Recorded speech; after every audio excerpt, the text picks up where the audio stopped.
Ok, cuando nosotros leemos en los diferentes, digamos, medios, ¿cierto? Medios de comunicación, cuando leemos sobre el uso de la lengua, a veces nos encontramos con determinados prejuicios que, aunque se repitan hasta el cansancio, carecen, ¿sí? De algún sustento lingüístico. Entonces, vamos a mirar algunos mitos y para irlos desmitificando, ¿vale? Entonces, primero digamos que un mito es una historia falsa o imaginaria que pretende pues explicar o dar una explicación no racional a la realidad. Por ejemplo, que el pelo crece más o menos rápidamente según la fase en que esté la luna, o que el número 13 trae mala suerte. Asimismo, también existen mitos lingüísticos como la visión defendida por el personaje de Cratilo de Platón, que según él, ¿cierto? El que conoce los nombres conoce también las cosas, ¿no? Porque los nombres, o sea, los sonidos que forman una palabra no son arbitrarios, sino que ellos expresan, ¿no? La esencia de la cosa nombrada. Entonces vamos a mirar, ese es un mito lingüístico, vamos a ir derribando, ¿sí? Algunos de estos mitos con los que frecuentemente nos encontramos. Entonces el latín es una lengua muerta, por ejemplo, pues un prerequisito para morir es estar vivo y las lenguas no son seres vivos, ¿sí? Las lenguas son un sistema abstracto de comunicación que los hablantes hemos logrado aprender y almacenar en nuestra mente. Entonces, lo que ha muerto son los primitivos hablantes del latín, pero el latín puede estudiarse, aprenderse y hablarse como cualquier otra lengua. El hecho de que haya dejado de utilizarse, de usarse como lengua oficial de una nación, no significa que está muerto, ¿no? Lo que sí se puede afirmar objetivamente es que el latín es una lengua desusada. Otro mito puede ser que un lingüista, ¿sí? A veces lo repetimos también, y es que el lingüista es una persona que habla muchas lenguas. Pues el lingüista estudia y analiza la estructura y el funcionamiento de la lengua. ¿Sí? Por lo general, también conoce más de una lengua, pero eso no lo convierte en lingüista, ¿ya? Una persona que habla muchas lenguas es políglota, no lingüista.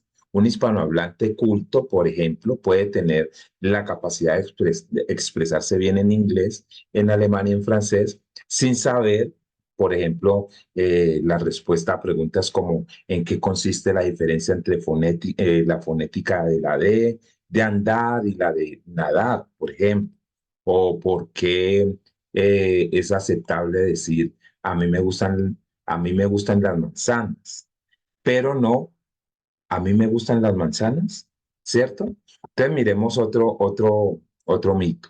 El español es una lengua más romántica que el inglés. El español es una lengua románica, ¿sí? Derivada del latín, ¿ya? Del Imperio Romano, al igual que en francés, el italiano o el portugués. El inglés, en cambio, es una lengua germánica como el alemán.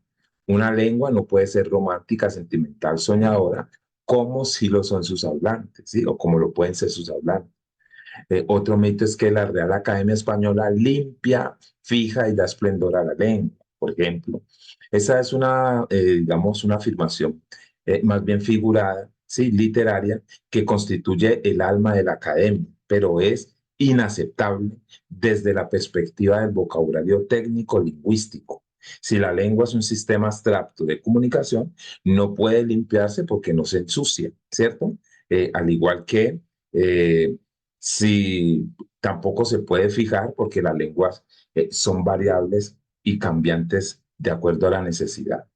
Miremos otro mito. Entonces, los cambios introducidos en la lengua a través del tiempo, del espacio y a causa de las diferencias sociales ponen en peligro la unidad. Miremos, la unidad lingüística no es incompatible con la variedad, que es consustancial a la lengua.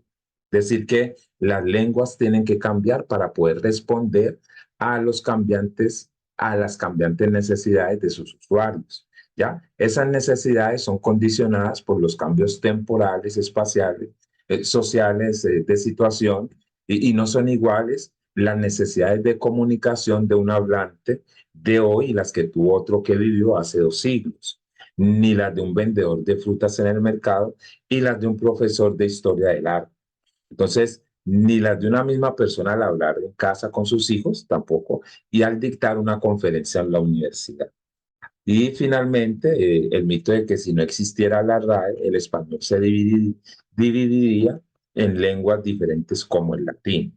Es probablemente cierto, ¿no?, que el español nunca experimentará una fragmentación como la del latín, pero eso no depende de una acción protectora o salvadora de la RAE. Eso es, se basa es que los factores externos de diverso tipo, como avances tecnológicos, mayor facilidad en la comunicación, el acceso generalizado a la educación, etcétera, ¿no? Esos pueden ser los factores más bien que decir que la RAE es por causa pues de la RAE.